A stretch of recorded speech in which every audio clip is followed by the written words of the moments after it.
Hi folks, I hope this finds you well. Welcome to my channel, the Foodie Fifer.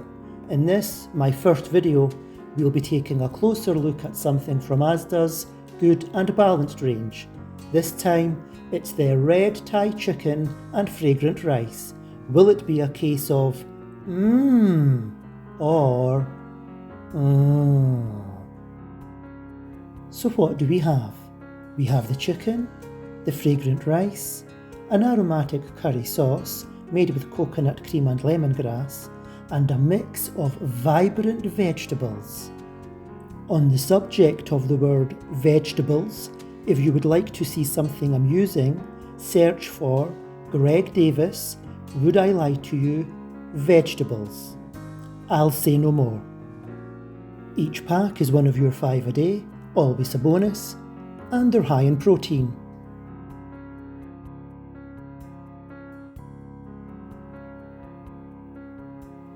Here's the meal before microwaving. We can see the cooked chicken breast pieces, the fragrant rice, red peppers, mange too, surely I can't be the only one thinking of Del Boy, and green beans. We can also see the red Thai curry sauce, made from coconut cream, red chilies, lemongrass, and lime leaf.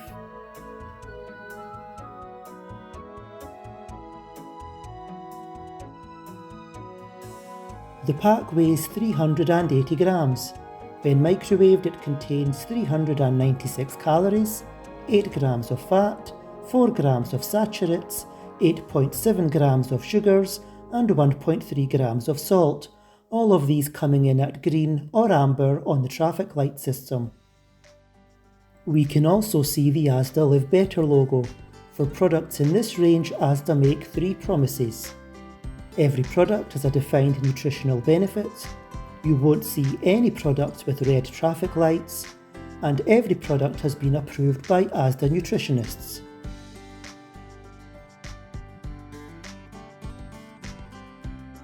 In descending order, the main ingredients are water, the cooked chicken breast pieces, which are themselves 97% chicken, rice, diced onions, red peppers, the mange too, and green beans. You can read the remaining ingredients at your leisure. That's code for, don't worry, I won't read the entire list.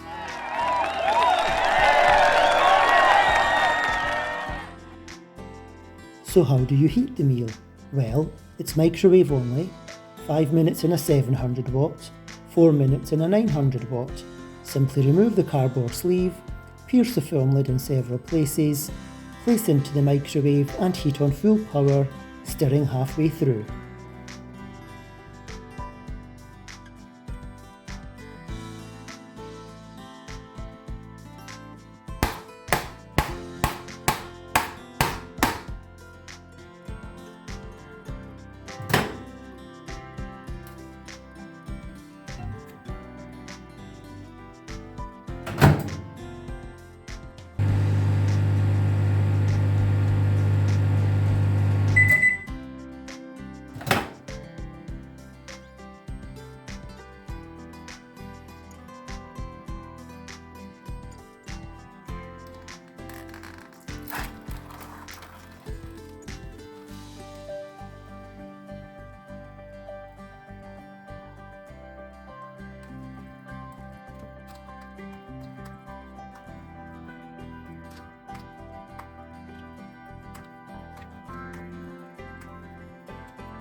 If you're looking at this thinking, what the heck?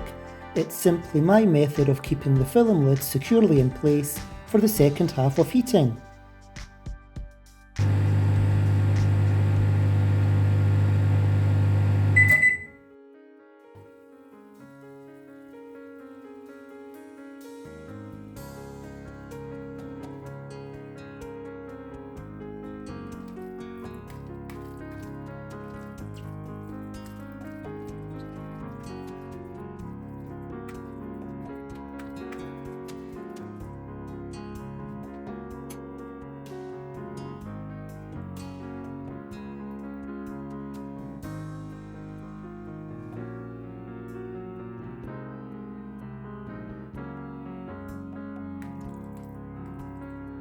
As you watch while I plate up, you can see there's a perfectly reasonable quantity of food.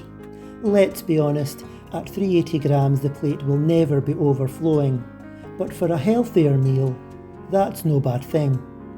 The food's glistening nicely thanks to the sauce, but also thanks to my expert mixing skills.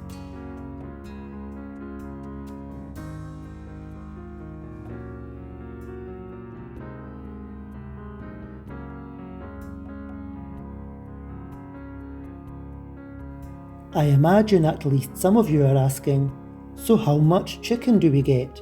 Let me answer that very question.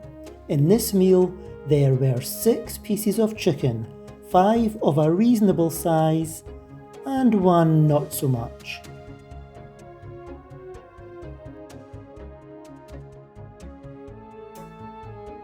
Okay folks, time for my closing thoughts on the red Thai chicken and fragrant rice meal from Asda. First of all, the chicken. I found it to be quite tender, succulent, and the number of pieces reasonable for the size of the meal. Any less, however, would have left me slightly disappointed.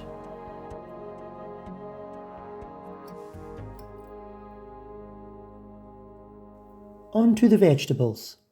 Both the mange tout and green beans were tasty and retained a good degree of crunch. Again, I felt there was a reasonable quantity for the size of the meal.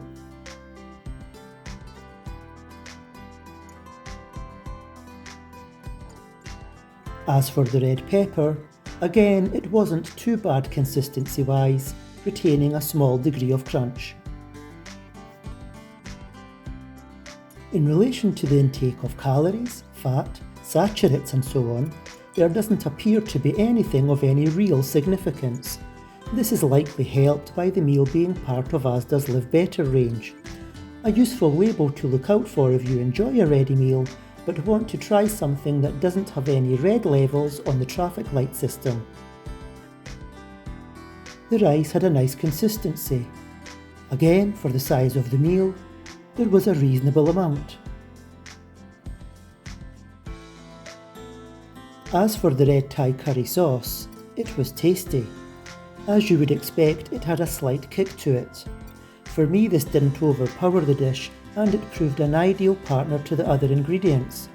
However, if you're a mild sauce only type of person, I'd suggest this meal possibly isn't for you. In relation to the heating time, I don't think anyone can complain at 4 or 5 minutes. On to the all-important value for money. Based on the ingredients and the quantity of them, for me, £3.60 at the time of purchase would be closer to the mark for this meal. However, I can't really complain at £3.85, and on that, it represents reasonable value. Overall, the Foodie Fifer gives this one 4 out of 5. Based on what you've seen, please let me know in the comments what you think of this meal in terms of value for money and if you're tempted to give it a go. Perhaps you've already had this meal. If that's you, what did you think? Would you buy it again? Many thanks for watching my first foray into the world of online food reviews. I sincerely hope you found it at least semi-entertaining and informative. Yes, I have some ways to go in terms of improving a number of things. However, I sincerely hope you stick with me on the journey. I look forward to bringing you another Foodie Fifer food review soon.